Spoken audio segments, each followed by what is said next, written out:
2월 22일 목요일 마가복음 16장 1절로 8절까지 말씀입니다. 안식일이 지남에 막달라 마리아와 야고보의 어머니 마리아와 또 살로메가 가서 예수께 바르기 위하여 향품을 사다 두었다가 안식 후 첫날 매우 일찍이 해 돋을 때에 그 무덤으로 가며 서로 말하되 누가 우리를 위하여 무덤 문에서 돌을 굴려주리요 하더니 눈을 들어본즉 벌써 돌이 굴려져 있는데 그 돌이 심히 크더라. 무덤에 들어가서 흰옷을 입은 한 청년이 우편에 앉은 것을 보고 놀라매 청년이 이르되 놀라지 말라. 너희가 십자가에 못 박히신 나사렛 예수를 찾는구나. 그가 살아나셨고 여기 계시지 아니하니라. 보라, 그를 두었던 곳이니라. 가서 그의 제자들과 베드로에게 이르기를 예수께서 너희보다 먼저 갈릴리로 가시나니 전에 너희에게 말씀하신 대로 너희가 거기서 배우리라 하라 하는지라. 여자들이 몹시 놀라 떨며 나와 무덤에서 도망하고 무서워하여 아무에게 아무 말도 하지 못하더라. 아멘. 오늘 본문의 말씀은 안식 후 첫날 예수님의 시신에 향품을 바르기 위해 무덤에 갔다가 천사를 통해 부활 소식을 듣게 된 여인들에 대한 내용입니다. 오늘 특별히 이 말씀을 통해서 두 가지만 은혜와 교훈을 나누려고 합니다. 오늘 본문의 말씀은 예수님께서 부활하신 사건을 소개해 주는 내용입니다.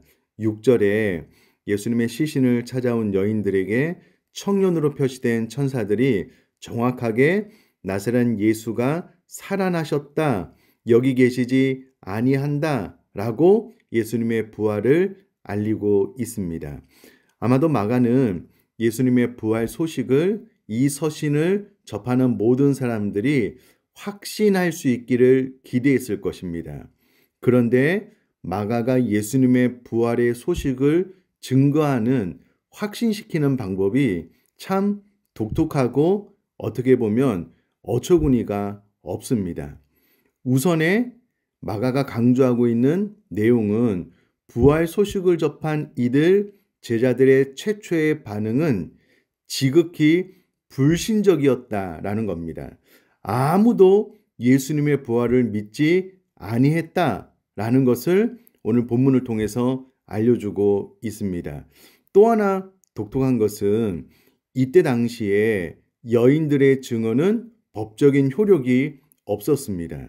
그런데 예수님의 부활에 대한 소식을 가장 먼저 접한 사람들이 누구냐면 여인들입니다. 그러면 마가가 예수님의 부활을 보다 더 효과적으로 전달하려면 이 여인들의 기사에 대한 이야기를 빼고 법적인 요령이 있는 남성들에 대한 이야기로 채워 넣으면 될 텐데, 굳이 사실적으로 마가는 당시에 법적 효력이 없는 여인들이 예수님의 부활 소식을 가장 먼저 접했다라고 기사를 전해주고 있습니다. 이 사실로 인해서 마가는 예수님의 부활이 너무나도 확실하기 때문에 부차적인, 눈에 띄는 어떤 특별한 사건을 기록할 이유가 없고, 오히려 제자들이 또 다른 이들이 예수님의 부활을 전혀 불신하고 믿지 못했지만 예수님의 부활은 너무나도 확실하기 때문에 자신감에 차서 오늘 본문의 내용을 전해주고 있다라고 생각할 수 있는 대목입니다. 참 놀라운 것은 예수님의 부활에 대해서 그렇게 여러 번 말씀했음에도 불구하고 그 누구도 예수님의 부활을 믿지 않았습니다. 그렇다면 이 땅에 기독교가 살아남지 못해야 되잖아요. 그러나 이 땅의 기독교는 2000년 전보다 훨씬 더 많은 사람들이 믿게 되는 부흥을 경험하게 되었습니다. 왜냐하면 예수님의 부활이 사실이고 예수님의 가르침의 정신이 살아있기 때문에 그렇습니다. 이것 한 가지만 봐도 예수님의 부활은 확실하다라는 것을 알 수 있습니다. 그러므로 오늘 이 말씀을 듣는 사랑하는 성도님들, 의심 없이, 주저함 없이 예수님의 부활을 오늘 본문 말씀을 통해서 확신할 수 있게 되기를 주님의 이름으로 축복합니다. 한 가지 더 나누고 싶은 이야기는 여인들의 반응입니다. 1절에 보니까 막달라 마리아, 야고보의 어머니 마리아, 또 살로메가 예수님의 시신에 향품을 바르기 위해서 이미 준비를 해 놓았다가 안식 후 첫날 매우 일찍이 해 돋을 때에 그 무덤으로 갔다라고 2절에 설명을 해주고 있습니다.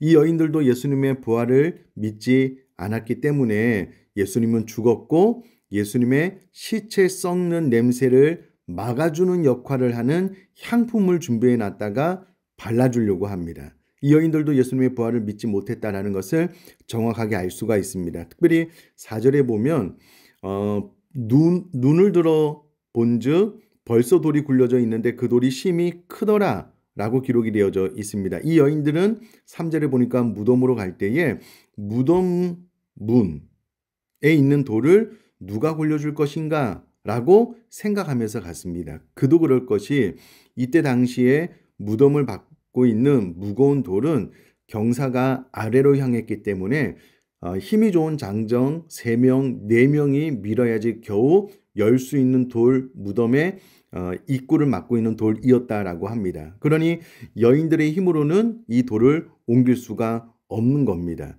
그래서 염려하며 갔는데 놀라운 것은 벌써 돌이 굴려져 있다는 것을 발견한 겁니다. 그러니까 우리 힘으로는 무덤을 막고 있는 돌을 옮길 수가 없는데 그럼에도 불구하고 향품을 준비해서 가는 예수님에 대한 사랑이 있는 여인들의 모습을 볼 수가 있고요. 또 하나는 예수님의 부활 이후에 이 무덤문을 막고 있던 로마의 군인들이 다 도망가서 무덤 안으로 들어갈 수 있었지 예수님께서 부활하지 못하셨다면 무덤 안으로 들어갈 수 없었을 것입니다. 그럼에도 불구하고 향품을 준비해서 간 여인들의 모습을 좀 생각을 해볼 수가 있겠고요. 또 하나는 이미 이 여인들은 니고데모가 몰약과 침향 섞은 것 100근쯤으로 예수님의 장례에 다 사용했다라는 것을 알았습니다. 그럼에도 불구하고 본인들은 향품을 준비해서 예수님의 시체 썩는 냄새를 막기 위해서 발라주려고 하는 마음을 가지고 있었고요. 우리가 가장 집중해서 생각해 보아야 될 것은 이때 당시에 유대인들의 정결법상 시체를 만지는 것은 부정하게 여겨졌습니다. 그래서 누구라도 기피하는 일이었습니다. 그런데 1절에 이 여인들은 예수께 바르기 위하여 향품을 사다 두었다가 예수님의 무덤을 찾아가므로 유대인의 정결법상 시체를 만지게 되므로 부정하게 되는 것에 대한 염려 걱정을 뛰어넘는 주님을 향한 사랑함이 있었다라는 것을 볼 수가 있습니다. 그러니 예수님의 부활을 믿는 믿음이 있는 행동은 아니었지만 이 모든 어려움들을 뛰어넘게 하는 주님을 향한 사랑하는 마음을 가졌다라는 것은 분명히 이 몇 가지 사건을 통해서 알 수가 있습니다. 저는 비록 이 여인들이 주님의 부활에 대한 믿음은 없었지만 그 무엇보다도 주님을 사랑하는 마음은 깊었다라는 것을 통해서 신앙생활을 하고 있는 저와 우리 사랑하는 성도님들의 모습을 머릿속에 그려보면서 이와 같이 주님을 사랑하는 마음이 더 커지고 있는가, 깊어지고 있는가 라는 것을 좀 많이 묵상해 보게 되었습니다. 행여라도 종교의식, 예배는 잘 참석하고 헌금도 하고 봉사도 잘 하는데 이와 같이 주님을 사랑하는 마음은 어느 순간 잃어버리고 습관, 또 타인의 눈, 시선에 영향을 받아서 봉사하고 예배하는 것은 아닌지 저 자신을 좀 돌아보게 되었습니다. 사랑하는 성도님들, 오늘 본문에 나와 있는 여인들처럼 정말 주님을 사랑하는 마음이 우리들로 하여금 모든 위험과 어려움을 뛰어넘게 하는 그와 같은 신앙생활을 할 수 있기를 주님의 이름으로 축복합니다. 제가 한번 기도하겠습니다.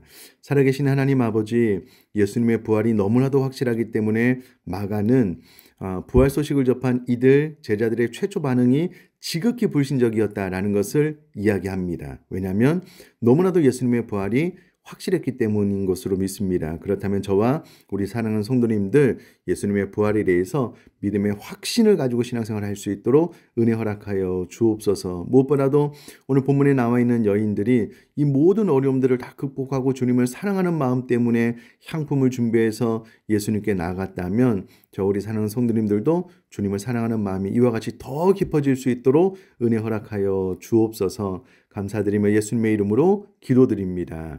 아멘.